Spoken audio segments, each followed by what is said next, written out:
give an intro? Yeah. Sure.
Thank you.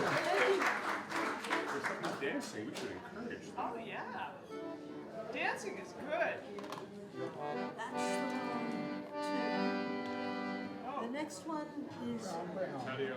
Oh, I have the patio. next. I know. I have it. John Brown. John Brown.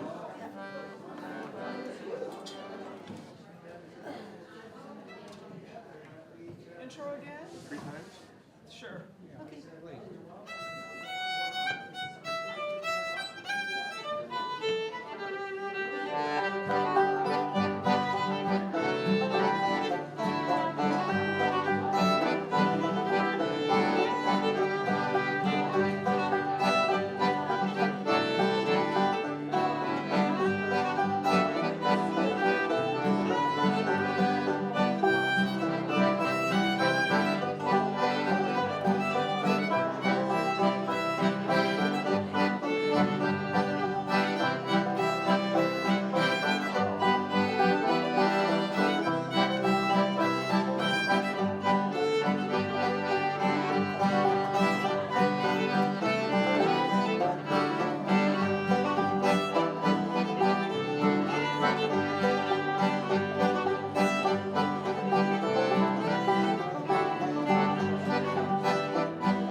Her name is Maxine Leary. She will dance.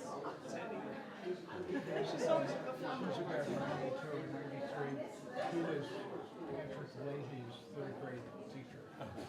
Probably in this building. Yeah. Just to put things into perspective.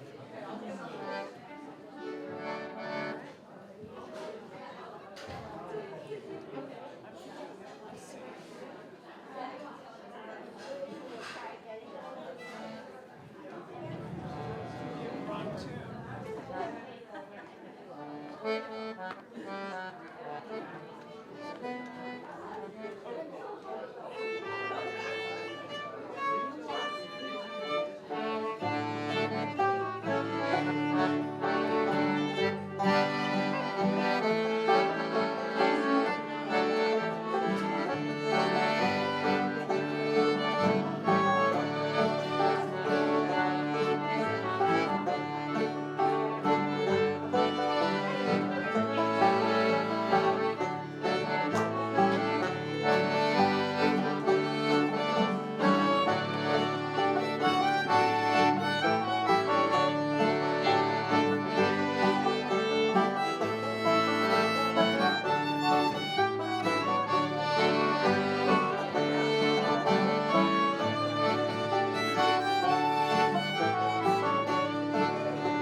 Please keep dancing.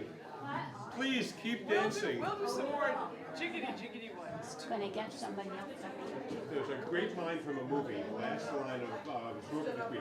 What is life if not to dance? Oh, there you go. You need a sign. Absolutely. That is Maxime's motto. You need signs. Oh, Yeah. We're the unknown musicians. the mystery band. I know her. Yeah, just hang around yeah, with yeah. We're her friends. I hang out with only the best people. You know what? I hang out with only the best people. Around the window. Holy. Keep dancing, please. What we need music? Yes. Coming right up. Patty on the head, Carl. Hey, my girl.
Gaspé meal.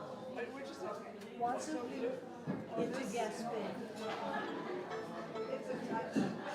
So let's do 2 each.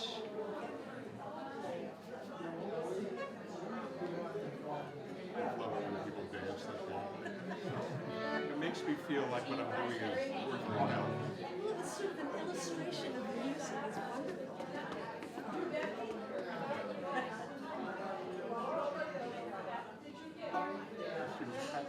It's third grade teacher.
Although if you're still playing. I just wanted to thank you. Okay, apple bow. Come on, we'll watch your foot. How Sorry, many? what have we got? Oh, apple bow. Apple bump.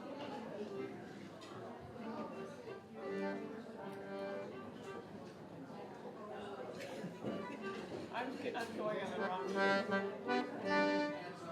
Let's just start it. Give it a start.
Next I one can't we got, remember how Applebus starts. I think it's like Junior. I know. I know, and I I should think the do that. problem is That's it. I think there are 3 other Swedish Yeah. tunes that start with Junior. Yeah, there are. we're Yeah. going down That's Ellen's Ellen's Road. okay. That's AB. No, I'm sorry. It's not. Is it? I can't see those little dots anymore. Yeah, it's purple. So let's do Yes, this. it does. Let's do this twice.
It is a good time.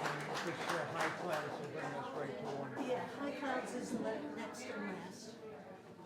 Wait, so we do that next. We're ready? Yeah, that's the last So one. we should in do there. high clouds. Yeah. Well, didn't we miss one? Did we skip one? No, I guess not. Nope, we didn't. So high clouds. So we can't do the theme for deliverance then. No.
great. Every time. You sounded good. This was I a actually very, could hear you, unlike last year.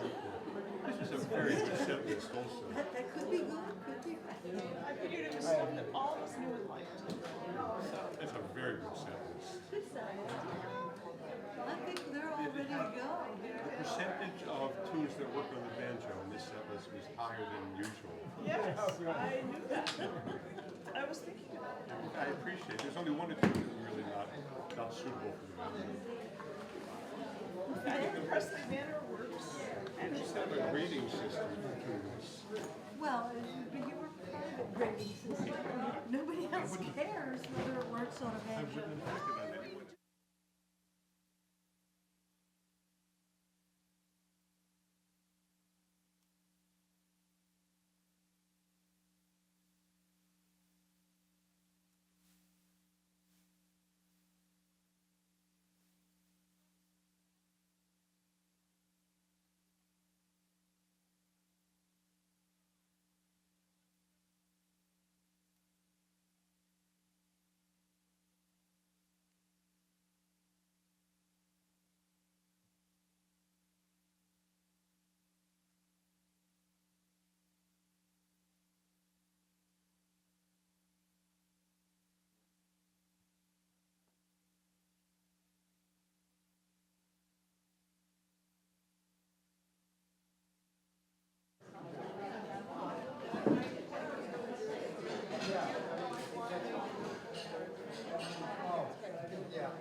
Pretty good lunch.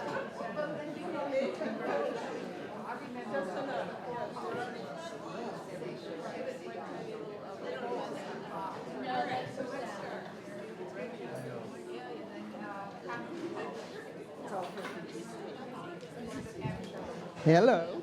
Woo. Welcome, welcome, welcome. It's not working?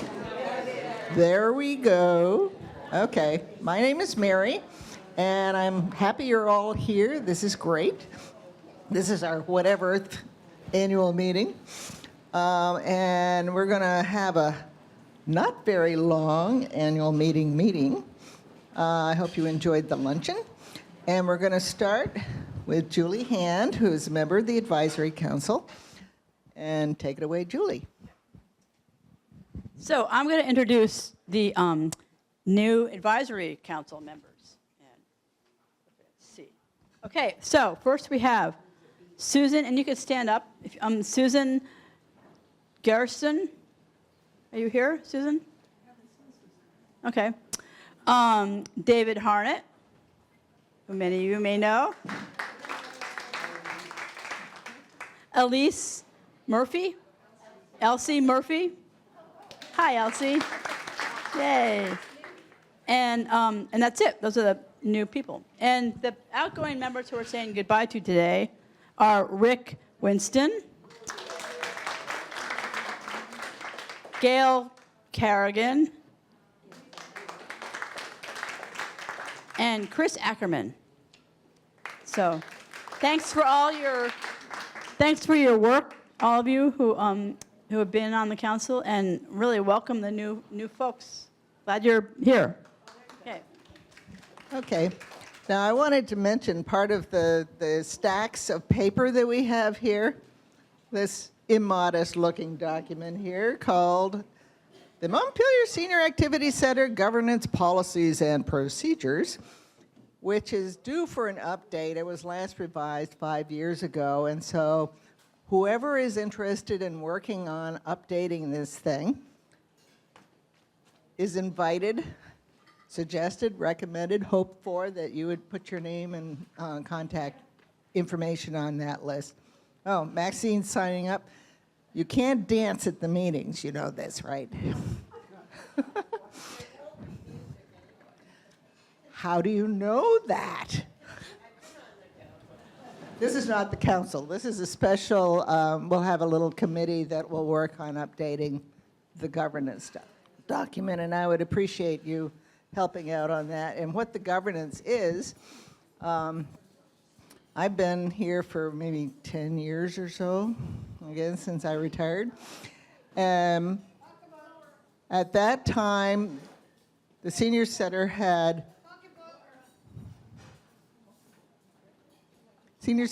a set of bylaws, which were quite old, and they were kind of a train wreck.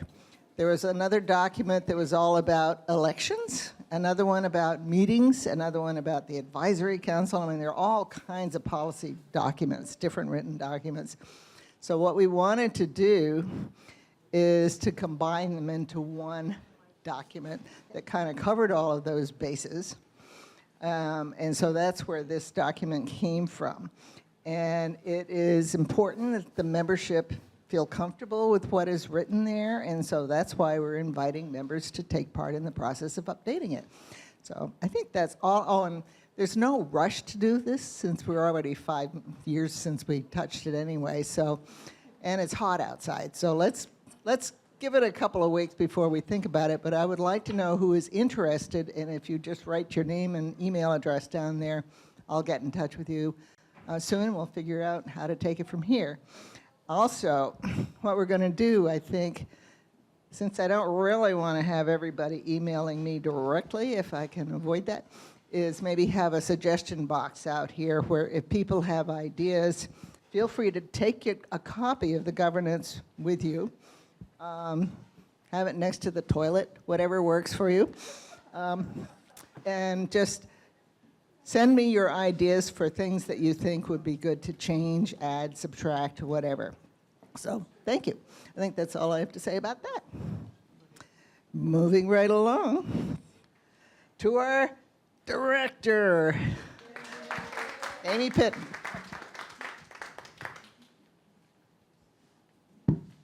So Mary didn't tell you, but she is the vice chair of the advisory council, which is why she welcomed us. George Olson, who is the chair of that advisory council, his wife passed away a couple of weeks ago, and so he's taking some time to grieve, recoup, all of those things. So we send our sympathies to him today and hope that he is back and joins us again soon. So, how did this come about? Well, when I spoke to you at last year's MSAC annual meeting, I was barely wet behind the ears as the program and membership director for the center.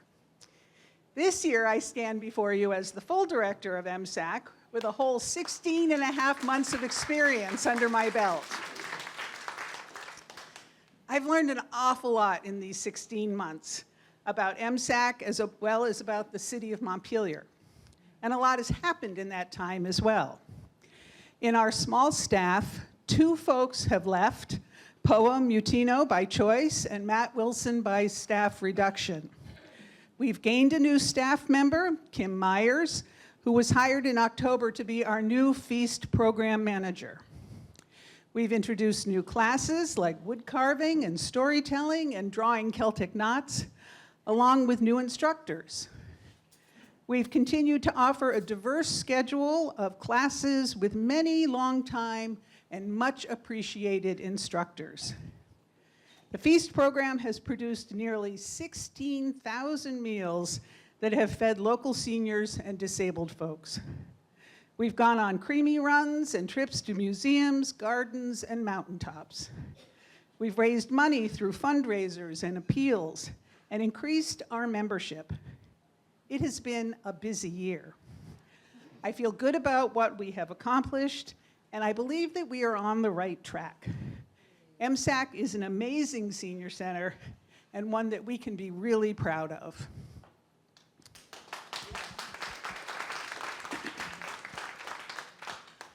All that being said, there are still challenges. Some of the biggest challenges are related to our finances.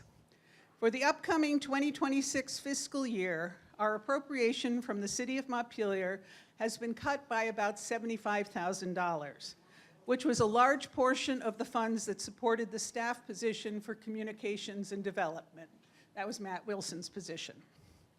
This is a challenge primarily because we no longer have a staff person for these important events, and we are in the process of figuring out how to cover what were Matt's duties. An even greater challenge is to address the stability and financial health of the Feast program, which has been running in the red by a considerable amount since COVID. It is this last challenge that Kim and Shalonda and I want to spend a few minutes talking about today. I'm going to briefly review how the Feast program got to where it is, as well as the findings of the Feast assessment that was completed last February. Then we will go through how we are meeting the recommendations of the Feast assessment and what the plan for Feast is going forward to get it on a stable financial footing. So, how did we get here? Feast, which at its inception was known as the Senior Nutrition Program, was taken under the wing of the Montpelier Senior Activity Center in July of 2013. 2 years previously, a committee at MSAC recommended that MSAC reestablish congregate meals at the center, which had ended with the fire. At the time, in 2013, a senior meals program was being run by Just Basics, the nonprofit entity that still provides the Montpelier food shelf. MSAC entered into an agreement with Just Basics, and the new kitchen at MSAC became the production site for both MSAC congregate meals and Meals on Wheels. Just Basics contracted with a cook, and MSAC contracted with Just Basics. Detailed in an MOU, the expectation was that 2 congregate meals a week, takeout meals at least once a week, and home-delivered meals 5 days a week would be provided. MSAC's financial obligations for this program, which included food expenses, utilities, and other overhead, would be met with MSAC budgeted funds made up of taxpayer revenue, donations, grants, and MSAC's Quarry Fund. Now, this model worked for a few years. It's clear from the historical documents that providing the Feast program has always been a financial challenge. The partnership with Just Basics ended after a period of time, and MSAC contracted directly with Good Taste Catering to provide the meals. Then, in 2021, it was determined by MSAC leadership that it would be more cost-effective to produce the meals in-house. Good Taste Catering had increased their costs, or their charge to MSAC, by 85%, which was not possible for MSAC to afford. It was proposed at the time that it would be cheaper to hire an in-house chef to produce the meals, supported by a combination of grants and other fundraising. A proposal to that effect was presented to the City Council and approved. Sadly, this solution did not work out as planned. It was discovered during the MSAC program assessment in 2023 that Feast had been operating at a loss of, on average, $70,000 a year, and that loss was being covered by MSAC funds. Upon discovering this, it was decided to do an assessment of the Feast program to see what could be done to shore up the program and make it financially viable. So, the Feast assessment. The Feast assessment process began in August of 2024. A summary of the process and the subsequent recommendations that were included in the March Active Times newsletter, and a copy of that same summary you've received here today. In addition, we have given you a more detailed list of the recommendations that you can read. The check marks indicate where we have already begun to do the work, and in some cases made significant progress. I don't want to take time this afternoon to go through all the recommendations. However, if you have questions about any of the recommendations at any point, I'm happy to answer them. In general, I feel hopeful about completing the recommendations of the Feast assessment. I feel really good about how the process has been followed. It began with assessing MSAC as a whole, finding that Feast needed to be assessed, assessing Feast, coming up with recommendations, and now we are following through on those recommendations. So often this kind of multi-year process falls apart, but we have worked hard to keep the process moving forward toward a sensible resolution. As you read through the list of recommendations, you will see that many of them revolve around accountability. One of the major things that will go into effect on July 1st is a reorganization of the Feast program. This reorganization establishes a system of checks and balances that will more closely monitor Feast spending. It establishes a chain of command and lays out clearly the responsibilities of both the program manager and the executive chef kitchen manager. It emphasizes the need for strategic planning going forward, with a grant already submitted to facilitate that planning process.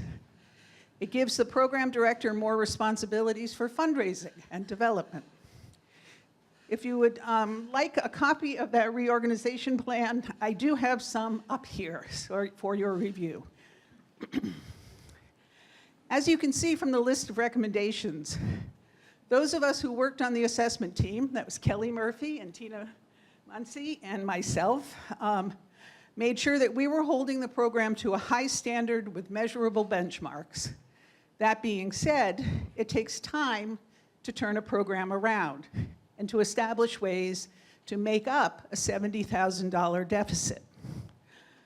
While we hope to make a considerable dent in that deficit in 2026, it is likely that it will not be until the 2027 budget that Feast will be close to getting to breaking even. One of the reasons that it will not be until 2027 is that we are going to continue to pursue funding from the City of Montpelier, specifically for the Feast program. While most, if not all, Meals on Wheels programs receive funding from their local governments, the Feast program does not. MSAC did request $42,000 for Feast in the 2026 budget process. However, that funding did not make it into the budget that was voted at town meeting. The plan for the 2027 budget is to once again petition for those funds, either by inclusion in the 2027 budget or as a ballot item on the town meeting day ballot next March. I would also like the advisory board to have a conversation about returning to designating some of the funds from the quarry fund to the Feast program as it was originally envisioned when Feast first came to MSAC. These two initiatives alone could make it much easier for Feast to be financially stable.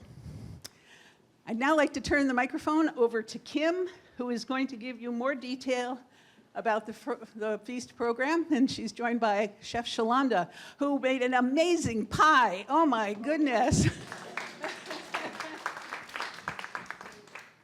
Shalonda is going to go first, and she is going to tell you just a little bit of about the program and what we have on tap for this year, and then I'm going to talk just a little bit about how we are meeting those goals and what things look like moving forward. Hello and good afternoon. It is my pleasure to welcome you to the annual meeting.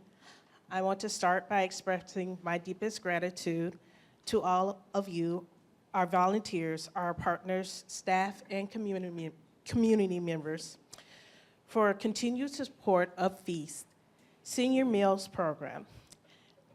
As you know, Feast stands for Food, Engagement, Access, Support, and Togetherness. These 5 pillars that guide us to serve our older adults with care, dignity, and a sense of belonging. Your involvement, whether through our hands-on volunteering, financial contributions, or behind-the-scenes supports, has helped deliver more than 18,000 meals this year, foster new partnerships, and expand our outreach to those who need it most. Our home delivery meals for seniors are nourishment that are reminders that someone's cared. Our volunteers and drivers continue to be a source of comfort and connection. We've seen a rise in attendance at our shared meals, where nutritious food is paired with our friendly conversation, music, and engagement. Thanks to our local farmers, as well as our own farm from this year, we've been able to deliver healthier seasonal meals with ingredients grown right here in our community. We plan on providing healthcare professionals community educations that have brought vital wellness resources to our senior center for health screening and other exercises and demos. I would like to highlight for a moment our high school mentorship program. For the last 3 years, we've been able to collaborate with Montpelier High School and be able to provide a few of the students that go there a place to come and experience a different learning experience. By coming in and being able to provide meals for our seniors and seeing how that works. Students are building life skills, empathy, and next generation community leadership. Some of these students have already gone on to be able to attend other programs as well as provide,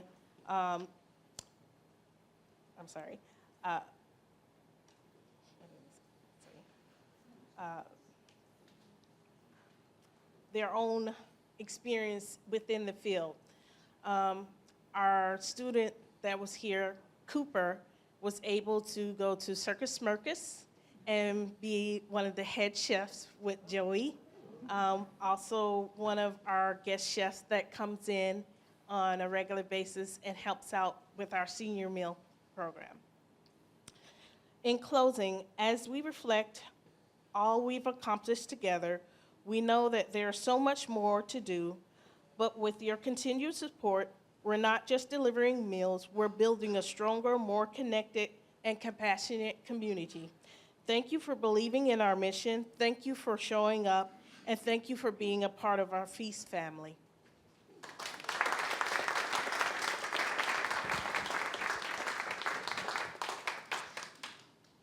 Okay, so I don't know if you know this, but I think, are you going into your 5th year here, Shalonda? Yeah, Shalonda's been here for 5 years, so she's really been here the entire time the kitchen has been open and making meals. And she has seen this program through a lot, tough times and good times, and sometimes she's back there in the kitchen with managing 10 volunteers, and sometimes she's back there in the kitchen all by herself, making meals, packing meals, so we're really lucky to have her. And also, we have over 40 dedicated volunteers that just work with the Feast program, so that's drivers and kitchen volunteers, and like our high schoolers are also a big part of that program. Our high school program is actually entering its 5th year. Yeah, it's its 5th year this year. And we're expanding next year to serve students from U32 high school, which I think is a really, the high school program is really a pillar of what we do at Feast. We call it our intergenerational kitchen, and I don't know if you've ever been here in the morning when we have our senior volunteers in there and our high school students. It's a lot of fun in there. They bring a lot of life, and it's really great to hear the conversations that happen in our kitchen and all of that. So that being said, I want to just talk a little bit about plans for this coming year and what kinds of things we are doing to help meet the cost of running this program. I've started to try to look at it less as a deficit and more as the cost of running a program and how can we meet that cost of running the program.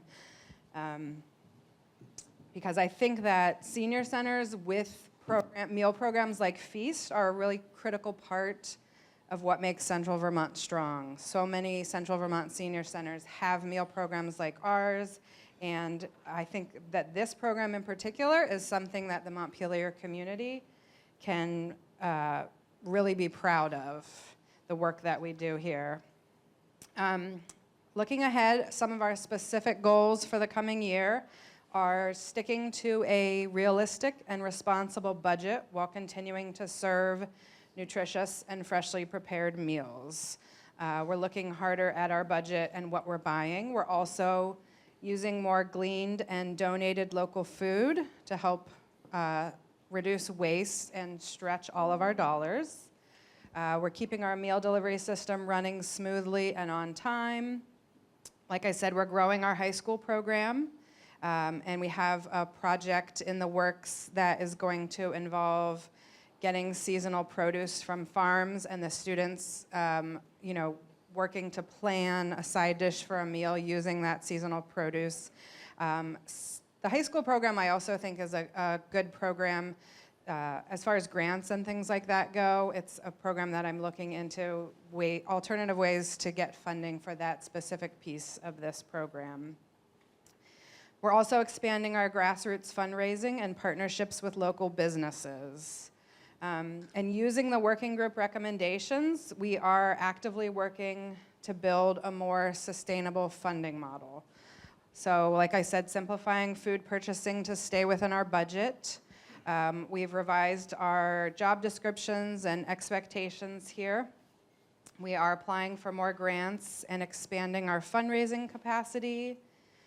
We have a Feast committee that I'm working with to support long-term planning for the program. We are seeking fiscal sponsorships. So because we are not a 501c3, one of the tough things for us is we cannot get food from the food bank, and there are also some grants that we do not qualify for because we are not a 501c3. So Amy and I are working to secure fiscal sponsorships that would allow us to work with the food bank, hopefully, and also apply for more grants and funding. And that's kind of a workaround to forming a 501c3 on our own, which would be a lot, considering we're part of the municipality. So Amy and I are looking into that fiscal sponsorship work. I'm also strengthening our individual donor base and working to tell our story more clearly. And we are going to launch a winter fundraising campaign. And we're also just doing a general overhaul of reviewing our donor history, looking how we can retain donors and get new donors and champions of our program. And I have been working on a formal fundraising and development plan that will be for this fiscal year and 5 years after that, which will be finalized by July 7th. And then also, one of my bigger goals is to develop a formal strategic plan for Feast, something that can guide our decisions and help secure multi-year funding and kind of reflect this long-term vision that we have. So, to be honest, we have clear and ambitious goals. We have a very limited staff doing this work. And there are limits to what 2 people can accomplish in a week, while also putting out hundreds of meals, coordinating volunteers, managing operations, and thinking about the future. So I just ask for a lot of patience as we work to make the program more sustainable. And also, we're always looking for investments from the community, whether that's financial, whether that's volunteering, or even just champions that believe in what we're doing and are out there sharing the story of our program, telling people in the community how great this program is. At least I think it is. Yeah, so that's really what we're looking for MSAC members to do, is be champions. For us, as we make these changes, we would love to have volunteers. I would love to see this many people at all of our community lunches. Just as a reminder, our community lunches are for everyone. And I personally think this is a time when community is really important, a time in our history. So I encourage all of you to come to lunch more regularly, to bring friends, to fill up this space with joy and fun, because I feel like we really need that a lot right now. And I also wanted to thank everyone that donated to our appeal that we sent out with the membership letter. I see all of your donations, and I really appreciate all of you. Thank you.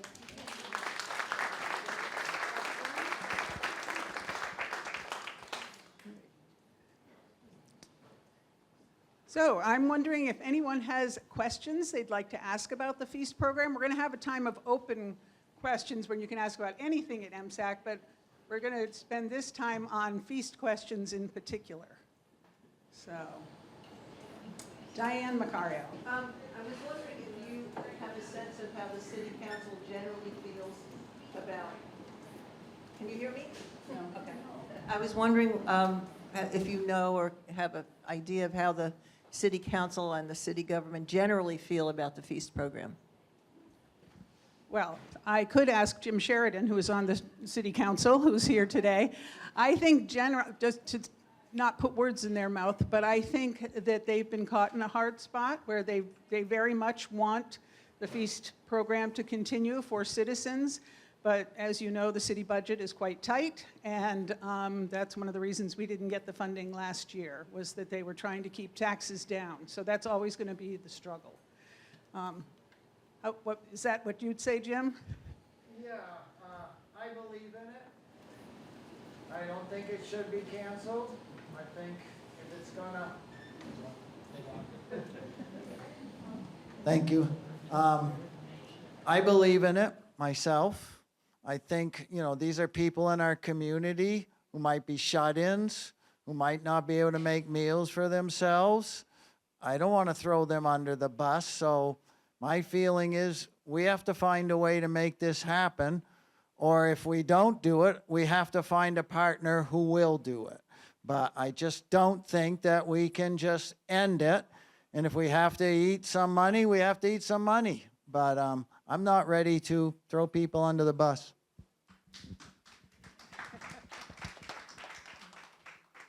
I saw other hands up earlier. Yep. How many meals are delivered, say, each week for Meals on Wheels? How many meals are delivered each week for Meals on Wheels? Let me just look at my number for this week, I'll tell you. We're going to get up to the minute information in just a second. 342 meals will go out this week, and that is about the average. So that's 342 meals a week, and that doesn't. I can yell pretty. That doesn't include the community meals here. So I generally tell people close to 350 meals a week, and these meals they go out to folks that are seniors, folks that have chronic health conditions, folks that have disabilities. A lot of times people will have a medical issue and they'll get out of the hospital and they'll need meals for a couple of weeks while they get back on their feet. So it's really a wide range of people. It's not just people over 60 that are getting meals. We also work with the Vermont Center for Independent Living to send out meals that way. I told Amy the other day, I was out delivering meals, and I thought to myself, probably if anyone in this room looked out their front door and looked up and down their street, they would probably be looking at a house that we deliver meals to, because we are really all over Montpelier, Middlesex, and Berlin delivering meals. Other questions? Yeah. Hi, Kim. Thanks for doing the good job you do. Can you can you tell me what the proportion of your budget is for the home delivery and the congregate meals? What's the budget? Proportion. Of our budget for home delivery and congregate meals. I don't know if I have a good answer off the top of my head. Yeah, that's not an easy answer to come up with because it's not just food costs, it's staff costs, it's utilities costs, it's all of those things. I think the budget is somewhere around $200,000 for all of Feast. And I think that's about right. So. Cost per meal?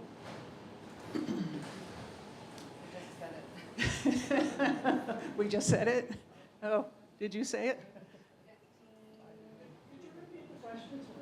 Sure. He wants to know if there's a cost per meal. It's Around $15 a meal. So, and it's the reason we look so confused about this is because the cost per meal that we figure out and the cost per meal that CVCOA figures out, they use two different ways of figuring out the meals, and there are two different numbers, and it gets complicated as to which one we're thinking about. So that's why we look a little uncertain about this. So, Mary. Is there a donation bucket here for those of us who want to chip in for today's meal? We can make one. Yes, Norma took it to the office. Yes, there's always a donation bucket out on Tuesdays for people to contribute to the meal. That was the question. So, Dina.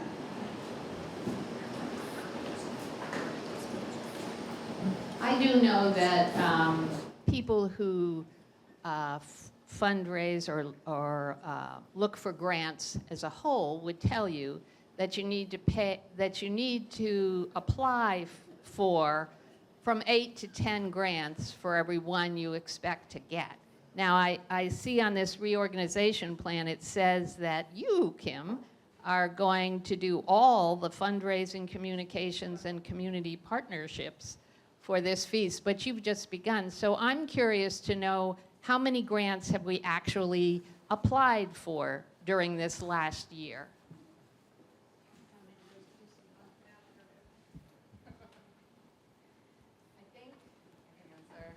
From when I started in October, I applied for 6 grants between October and the end, and now. Maybe I turned one in 2 days ago. So in that time period, I have applied for 6 grants. And did you get any of them? Yes, I've gotten 3 of them. Small grants. $5,000 grant, $3,000 grant, and a $1,000 grant. We've done a lot more fundraising things, like, I don't know if you saw us on the tip jar at Red Hen Creamy, or when their creamies started. We did a small fundraiser with Vermont Tire where they raised $2,000 for us. And we have a couple of grants in the works, but it does take a lot of time. So the portion of my, weekly time that I have to go towards grants and fundraising is not enormous. That's one of the reasons why we formed the Feast Committee, and we're going to start working on how they can support us in grant writing. Another question? Thank you. Yeah, well, actually, I have a statement or a concern. When the program, Meals on Wheels program, is in arrears, is in debt, then it has to be paid for by something. And it's being paid for in the past by money taken in by the rest of the senior center. So when you pay for a class, for example, all those things happen. And my concern is supporting the program means that that money cannot go to something directly involved in the senior center. So for example, we could lower the price of classes if that money was used in a different manner. So I just have a concern. I absolutely support the Meals on Wheels program. I think it's an excellent program. It's just my concern of being $70,000 or $90,000 in debt every year is not a sustainable way to run a program in my theory. So I think we ought to consider that. So as I said in my talk, we do not intend for a $70,000 deficit to continue. That there are ways between, hopefully, some funds from the city of Montpelier, and if we agree to take some funds from the Corey Fund that comes to the senior center, which doesn't always get used every year, between those two funds, we should make up more than half of the funds that we are currently down, essentially. And then Kim is not raising $70,000, she's raising maybe $30,000, which is a whole lot easier to do. But that's going to take some time to develop that donor base and to develop the relationships around town. Now, as I said before, the 2026 budget is going to be another year where where MSAC is probably going to be spending more money on Feast than it would like to do. I don't know how we get around that other than enlisting your help to talk up the program, to talk about it with your friends and say maybe Feast, One of the great things about the Feast program is that, did they disappear again? Yes, I thought he did.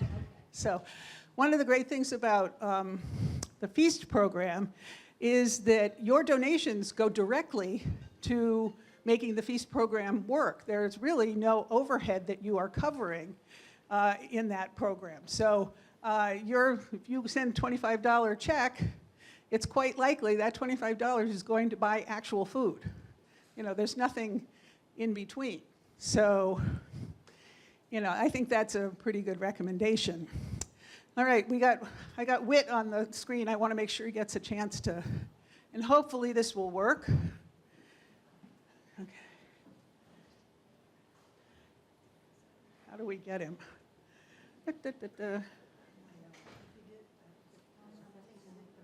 I am not sure. Well, we're going to have to take another do you know how to do it?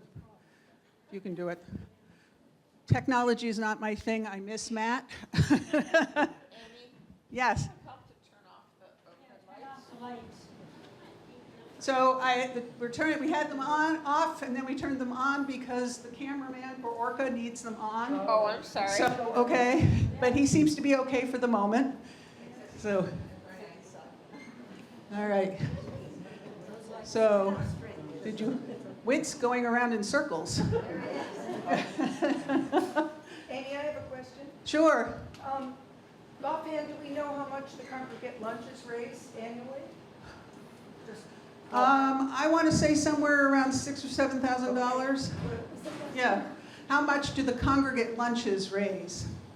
It's about $100 a week. So, but maybe a little more. So, yeah. Sure. Can you just explain what the Corey Fund is? So the Corey Fund is a fund that was left to the, it was established many years ago. I don't know the exact date. I think it was in the 1980s or 1970s. And the Corey Fund is a fund that gives out money to, it started out with 3 institutions got money from the Corey Fund. It was the Heaton Hospital. Montpelier High School has a scholarship that is the Corey Scholarship, and the Montpelier Senior Center. And so when Heaton Hospital changed their name to Central Vermont Hospital, the executor or the person who was running the fund said, oh, you're no longer Heaton Hospital, so you no longer get the money. And then the fund was split just between the scholarship at the high school and MSAC. That's why we're still the Montpelier Senior Activity Center. So that fund, we do not have control over the principal of the fund. That is a fund that is just, their purpose is to provide money to the senior center and to the high school scholarship fund. And we receive about $54,000 a year from the Corey Fund. Did that answer your question? Okay, you're welcome.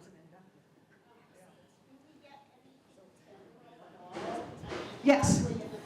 Yes. So part of Feast is funded by federal funds that we get through the Older Americans Act that come to us through the Central Vermont Council on Aging, CVCOA. And I believe we get about $6 a meal. So for our costs are $15 a meal, we're trying to make up $9 a meal. But I think it's around 60, oh my goodness, I should have written this one down. It's like $65,000 or $69,000 a year. It's something like that for meals that they're helping to subsidize. So if that program continues, can we figure out, can Whit type his question?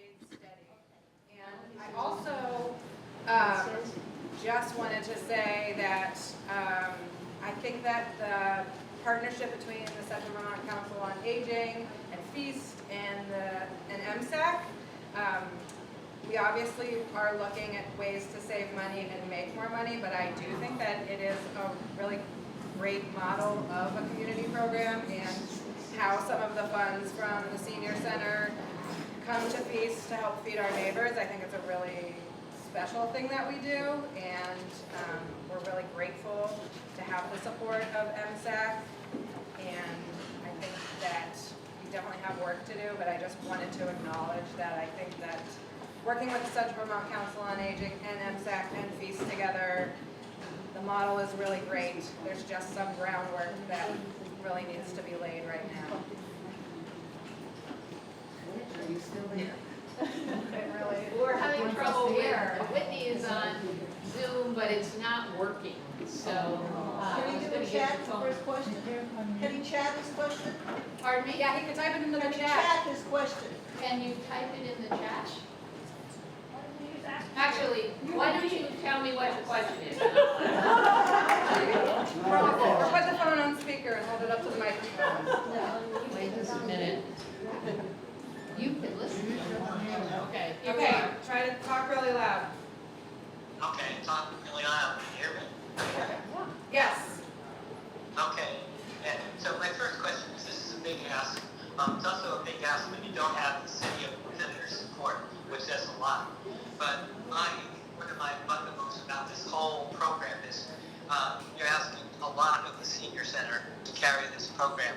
And I think it would be a common courtesy to survey the membership and say, yes, this is what we want to support. So you have their backing, you know. And I've been part of various Meals and Wheels programs forever. So that's one thing.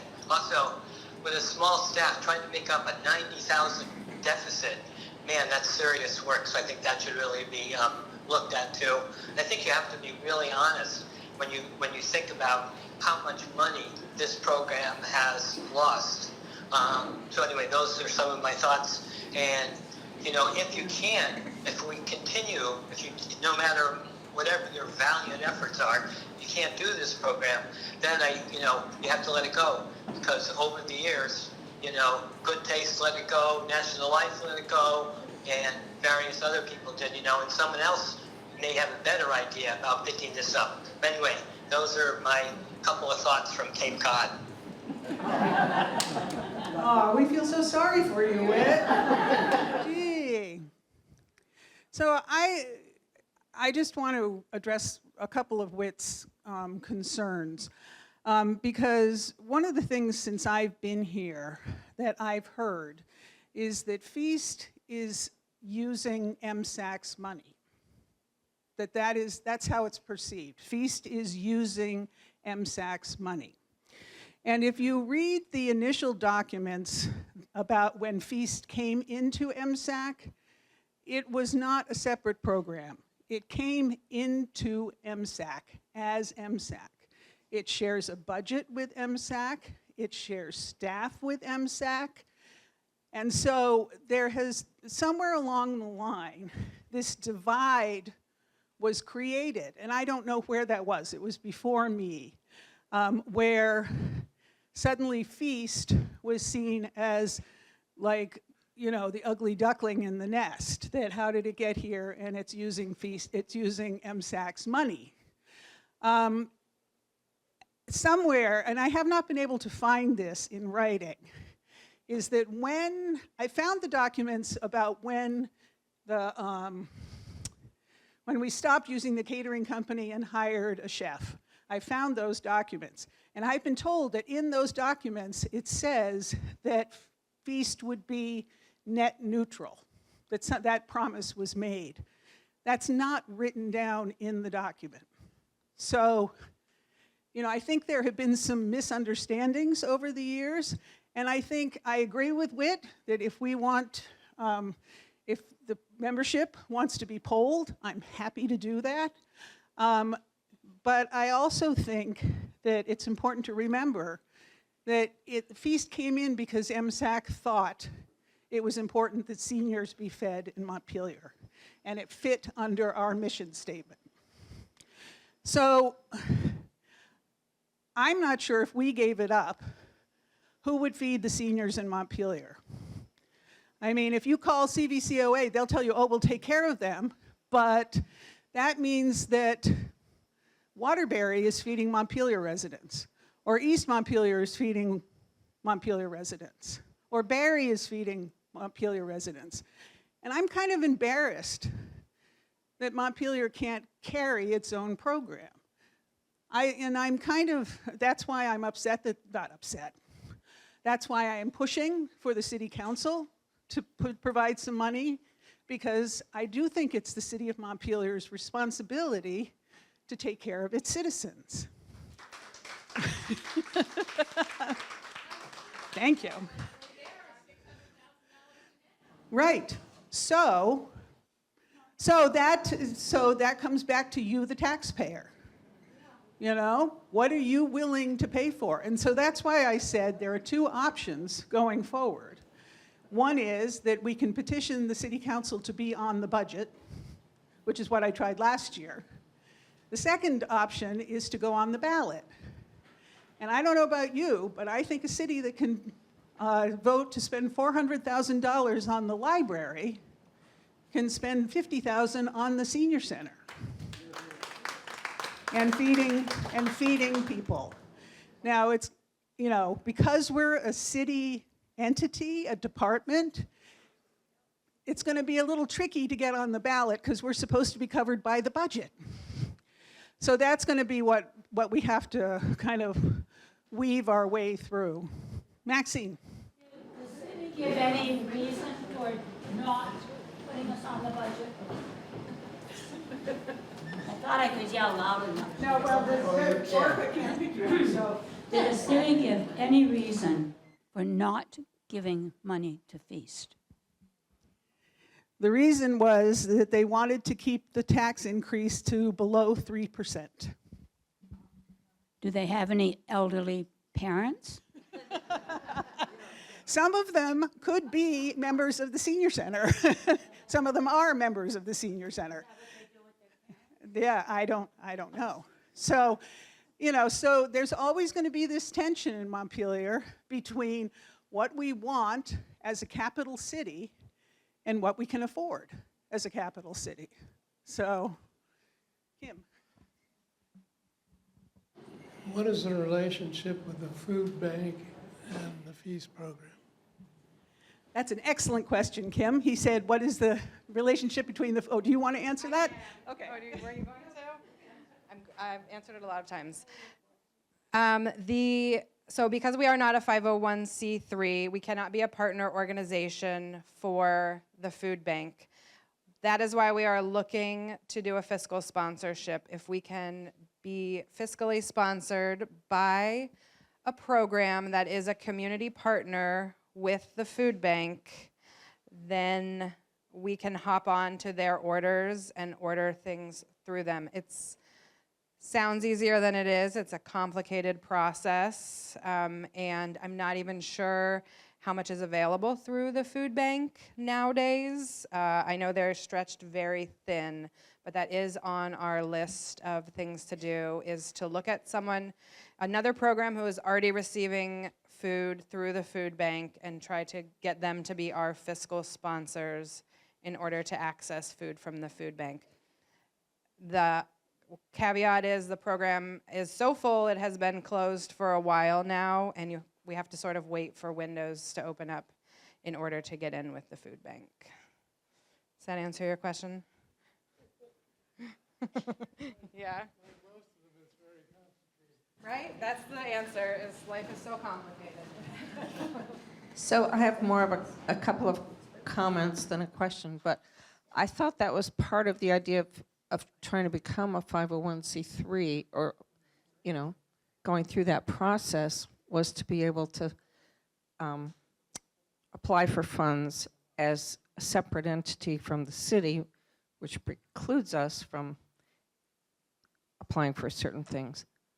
And also, even though we're not currently getting money from the city specifically for Feast, a lot of people assume that we are, and we get the goodwill of the program just by doing it. Do you want to do the 501c3 thing? Sure. So, about a month ago, I was hot on the trail of becoming a 501c3. Was going to do it. And then I went to investigate the process and everything, and I went to Common Good, which is a organization, a nonprofit in Vermont that teaches other nonprofits how to be better nonprofits. And the first article, they said, if you are thinking about becoming a 501c3, read this article called Why You Should Not Become a 501c3. And I read the article and I agreed with it. What they were saying is, if there's someone else out there who is doing the same mission as you, it makes more sense to partner up, get a fiscal sponsorship through that organization, and then work with them. Because you're building networks that way. You're not all these little silos of people trying to do the same mission. So. Could be very tricky. We learned it could be very tricky as part of the city to also be a 501c3 or have a Friends of Feast 501c3 because that's city finances and city lawyers, and that is a really tricky hurdle to navigate. One thing I did want to tell you is that we do get town appropriations from neighboring towns for MSAC. And we have 6 supporting towns. And one of those supporting towns, Berlin, where we deliver meals, does give us an appropriation of about $11,000 a year just for the Feast program. So Berlin is supporting Feast, but Montpelier is not. Yes, so, you know, if we end up getting on the ballot, what I'm going to need is a lot of people signing a petition from Montpelier. So, where's the petition? Maxine's on board. Right. Carol. Would it help if we went en masse to a city council meeting? Well, I think Kelly would probably have my head. Well, I think we can strategically plan for that. How's that? Okay, we will strategically plan for that. Okay, sign Carol up. So, and Tina has also volunteered to do that. Yes? is there any connection still with Just Basics? Which there So used to be. is there any connection with Just Basics? I called over there to see if they would be a fiscal sponsor for us, and they said, oh. And I said, that doesn't sound hopeful. And they said, well, the relationship did not end well between Feast and Just Basics. And so they would be reluctant to get into that again. There is a new director. Okay, well, maybe, did Jamie go? Oh, Rick. We are friendly with them. Yes. We pick up some Yes. food for them at Price Chopper. Right. And we did a fundraiser the last Yes. time I was here running Feast, so. But as Kim said, this fiscal sponsorship, you know, it's legal stuff around money. So it's something you really want to be careful of getting into that relationship with another organization. You want them to be trustworthy. And while I think we are trustworthy, we do have a reputation. So we'd have to prove ourselves again. Yeah. I believe so. Yes. Community Harvest of Central Vermont. Yeah. Amy, could you explain why I could donate to the senior center and it could be tax deductible, and yet we are not a 501c3? I don't understand Right. that. So as a municipality, if you are an organization like ours within a municipality, you are eligible for charitable donations. Or we are eligible to receive charitable donations that you would get a tax refund on, okay? The problem with it is that when we go for grants or sponsorships or partnerships with like a grocery store or someone else, they say we only do 501c3s. We don't care that you're a municipality that can receive money. We only do 501c3s. And that's where we hit the wall. So, yeah. When you're applying for grants, how important is it the hours of volunteers? And is that included in your finances? When we're applying for Volunteers. for grants? Yes. Oh, sorry. Could you repeat the question? Oh, when regarding your applying for grants, how important is the number of hours or the financial support that's given by the number of hours of volunteers? It somewhat depends on the grants and kind of what we're writing a grant for. But we do track all of our volunteer hours and send those into the Central Vermont Council on Aging. So it just depends on the specific grant, whether or not that's something they're interested in, the number of hours volunteers donate per year. But it's a lot.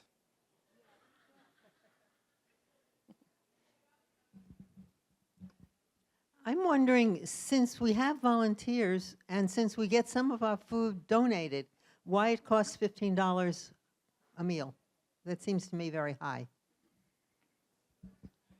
Well, here's the rub, is that We have Kim and we have Shalonda, and they are city employees, and so they're required to get city benefits. So we are paying those which cost more than you might expect from, like, my guess, well, why don't you talk about what other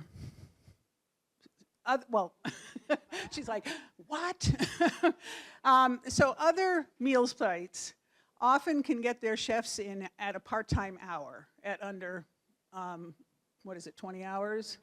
So they don't have to pay benefits, or they choose not to pay benefits, some of them. So their food costs are lower. But we are not the highest cost per meal in. Also, food is expensive. Right. So we get, also, food is expensive. So we get what we can from the gleaners at Central Vermont Community Harvest. We can't get everything from them at all. Another consideration is when we get food from them, it's like half, it's amazing and we're grateful for it, but oftentimes it's half rotten in a bag of dirt. And David's nodding back there because he volunteers in our kitchen. So the cost of time to prepare that food is high, to get that food to where we can serve it. So yeah, food is expensive, and our salaries and benefits come through the city of Montpelier, and they dictate what those are. Another reason they could be supporting Feast, don't you think? I could say that because Kelly left. Yeah. Is it possible that someone at the city could do some grant writing? Is it possible that someone at the city can do some grant writing to help out? The city lost their grant writer as well. So in that cut that we did not make the budget for, I believe 6 positions were also cut, Matt being one of them. So, it was really a very, very, very, very tight budget. So, yeah. And the reason it was a tight budget was because healthcare costs jumped over 20%. If healthcare costs had not jumped that, we would not have been in this position of having to cut staff, and Feast might have made it into the budget. So, yeah, Yona? I'll shout. Also, there was the flood. Well, yeah, I mean, the flood has impacted us financially quite a bit. So COVID, we're still, probably one of the biggest things that's affecting the city, I shouldn't say biggest, a large thing that's affecting the city that many of us don't think about is that because of COVID, state workers started working remotely and don't come into the city as much anymore. And that has caused our parking fund to drop way off, because I don't know if you've noticed, it's a lot easier to park in downtown Montpelier now because there just isn't the foot traffic or the people coming into town to go to work or whatever. So, and that was not, some of the flood contributed to that as well, but that's mostly COVID that we're still trying to recover from. And we're in a hard spot. There's no question the city is in a really hard spot. So, but anyway, all right. I don't know if you have any questions about MSAC. We've been here longer than we thought. If you have a really pressing question about the senior center, I'm happy to talk to you anytime. Stop by my office. I'm here. I want to thank you all for participating in the survey. We had 171 people reply to the survey, which was terrific. And if you'd like to see the results of that survey, I have a few copies up here for folks to take a look at. So, Will you put the results in the newsletter? Yes. Well, I'll put a link to it. It won't go in the mailed newsletter because it's just going to be too big. But there'll be a link to it on the website, and there'll be a link to it in the July newsletter. Okay? All right. Oh, we have to draw prizes. Okay. Let's see. Why don't you carry that around and I'll hand out the prize. Okay, we have 3 prizes. This is if you filled out the survey and put your name on it, you got entered into the drawing. Well, you could walk around and ask people to pull. Yeah. All right. Pick us a winner. Maggie Compton. All right. All right. Maggie Thompson. All right. Maggie Thompson from our writing class. You're not gonna. You She's- just pick a winner. She's going to get Pick a the winner. gift certificate to Red Hen for Creamies. We know where she's at, Rise. Meredith Kitfield. Woo! There we go. Glad you're here, Meredith. No. Do you play pickleball or know somebody who does? Ah, well, you can sell it.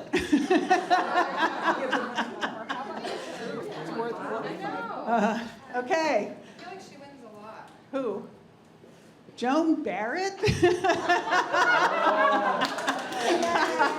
All right, Joan Barrett gets a free certificate to, you know what? Let's give Joan the pickleball one.